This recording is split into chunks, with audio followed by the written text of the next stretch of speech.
FreelanceZone.com TV. Get in the zone. FreelanceZone.com.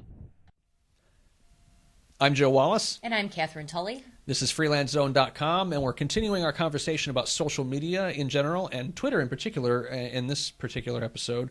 Last time we talked a little bit about some basics of Twitter and how to get the most out of those conversations. Let's continue that a little bit and talk about how to get the most out of that 140 characters. Yeah, one of the things that I like to do is share links.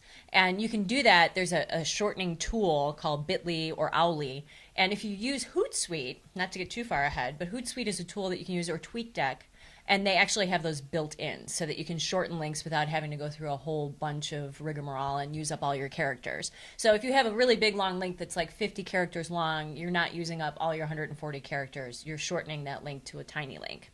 And I think that's one of the things that you can do is share things with people via a link like that. But you don't want to do it all the time. Sometimes you want to take a step back and just share something, a quote, or just a couple of moments about your day, rather than just constantly blanketing people with that type of information. So a nice balance is good.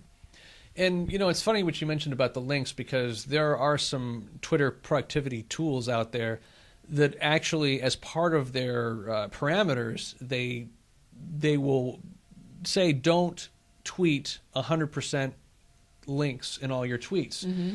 It's sort of a criteria to be pruned out of people's Twitter lists using these tools. The software says 90% of this person's tweets contain links, and you should get rid of them. Yeah. So that's not just our opinion, that's also the opinion of the people who are writing Twitter productivity software tools.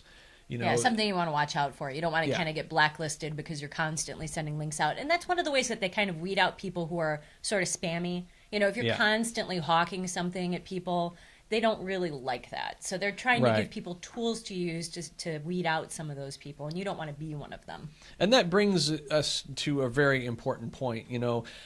Twitter, like all social media, has a certain tolerance for shameless self-promotion, but the people who use Twitter, their tolerances are much lower than the quote-unquote official guidelines tell you to be. So what you got to remember is that social media is a conversation, even when you're limited to 140 characters.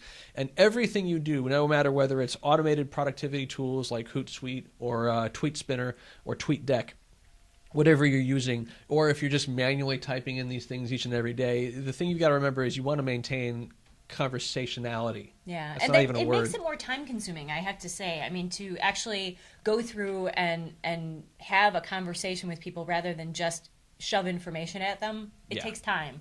So, I mean, it really is something that you need to schedule into your marketing, for yourself, and not solely to get across your point, but to start to develop those relationships. That's all for this edition. Until next time, this is FreelanceZone.com.